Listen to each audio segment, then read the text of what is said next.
Hello and welcome to Sulani. All right, we're going to be meeting the Sulani royal family.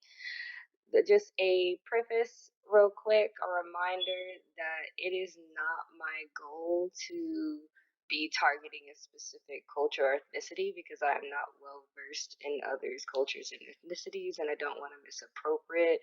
Most of this is going to be similar to the Polynesian cultures in the sense of that's what the island living game pack provides me for the beach life that they have. They are clearly on islands, and so that is why they're going to dress the way that they dress. Most all of my kingdoms are based on color schemes, so sometimes it will not match with the thoughts of that traditional culture because I need to be able to easily identify, and colors help me do that. So the Sulani colors are mostly oranges, tans, bright patterns. So that's what I'm going for more so than trying to pick outfits that are specific to a specific culture. So just want to remind you, we'll hit it again when we get to Newcrest because you're going to think the same thing when I get to Newcrest. Who you are looking at currently is King Tala of Sulani. All right. He is the current king. He got that title when his mother passed away when he was a teenager, late teens, but still a teenager. And he is a very laid back kind of guy. He's practical. You see, he has a beach life aspiration. He just kind of wants to live his life to the best of his ability. His mermaid tail is actually the exact same mermaid tail that his mother, Queen Nolani, had. The game did that automatically when he came of age, and I kept it because I thought it was really sweet and sentimental. Death or becoming an elder passes on the throne in Sulani, so he got it really early because his mother died as a young adult. This is Queen Raven of Sulani. She is the twin sister of the Prince of Del Sol, Legolas. She is slightly younger, even though they are twins, and he is the heir to the Del Sol kingdom, so he will inherit the throne. She will now reign over Sulani. This was an arranged marriage. Sulani does not typically do arranged marriages. In fact, they never did until this arrangement happened because of a deal that was struck between the king's former mother, the former queen, and having a kind of backdoor alliance with the Queen of Del Sol and the King of New Crest. So this was an arranged marriage. This was the only arranged marriage Sulani has ever had. And King Tala has basically decided since getting his kingship to go back to the old way of doing things and not having arranged marriages anymore. Despite the fact that he very much loves Raven and is happy to be with her and thinks they would have gotten together even without the arrangement, it did make things a little awkward for her at the start of the arrangement. So that could have been nicely avoided had they not had to been forced to be together. But Queen Raven is wonderful. She's adapting to beach life. She's slowly come out of her shell a little bit. Her mermaid tail is purple, but like that's a good representation since that is her original kingdom's color. She's from Del Sol. Their colors are purple. So I felt that that was a good representation. This is their daughter, Princess Kaylee of Sulani. Her and Prince Amir actually have the exact same birthday. So she is logical. She's so cute. Like, look at her. She looks just like her mother, I think, personally. I feel like she has her father's curly hair, though, the abundanceness in that. She's dressed pretty. She has a flower crown. Sulani doesn't typically do jeweled crowns. Queen Raven only does it because that's what she's used to. Like I said, she's still, even after all this time, is only slowly shedding some of her Del Sol tendencies.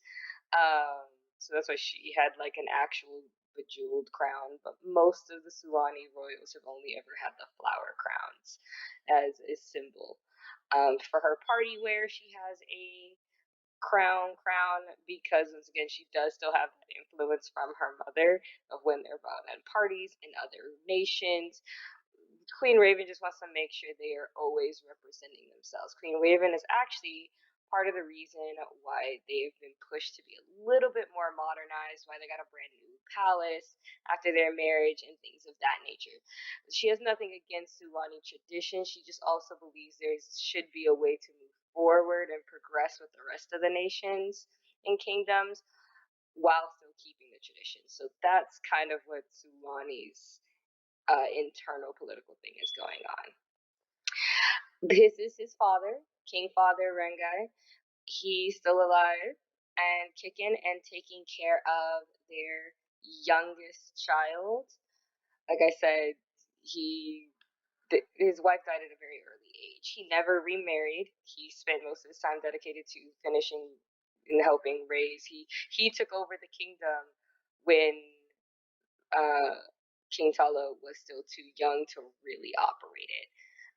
But between when he took the throne as a teenager and when Tala became a young adult and actually could start doing the things himself, King Rengai was still taking care of things.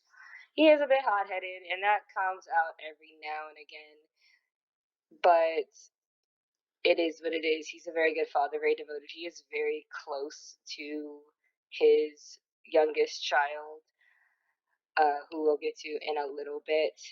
Another little thing about Sulani is a lot of their royal jobs, I guess I could call them, are passed down and inherited.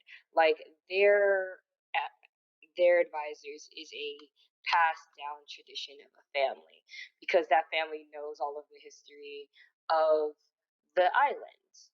And so they tell it to their children, who then are responsible for keeping up with the history and telling it to their children and helping guide the royal family. So the royal family and the advisor family are very close knit and have been for generations. And this is him in his mermaid form with his tail. I love his tail. Also, for marriages, King Tala was born a mermaid, but Queen Raven and King Rangai were both turned into mermaids when they married into the royal family. This is Archduchess Electa, and she was a toddler when her mother passed away, so she doesn't really have any active memories of her mother. So that is why she is so close with her father, because that's the only parent she's ever known. She is actually best friends with Princess Mara of Newcrest, as they were both put into positions at a very early age where there was a very real possibility of them having to take the throne. Princess Mara, of course, now does have to eventually take the throne, and she does. The Archduchess Electa no longer has to because her brother did stay alive and get married and have a child that is now the heir. So she is now secured as just the Archduchess because quite a few people would have to die now in order for her to take the throne. I think she is super pretty. Like, she is, in my opinion, like the perfect combination of her parents. She leans more towards her father, and Tala leans more towards Nolani, but she is so gorgeous. I also think it's kind of funny that she's feeble, but despite living on an island and being very physically active, but that just is what it is. So thank you so much for watching. I hope you learned a lot about this family and have enjoyed getting to know them just as much as I have enjoyed making them. Toodles, like, comment, and subscribe. Bye.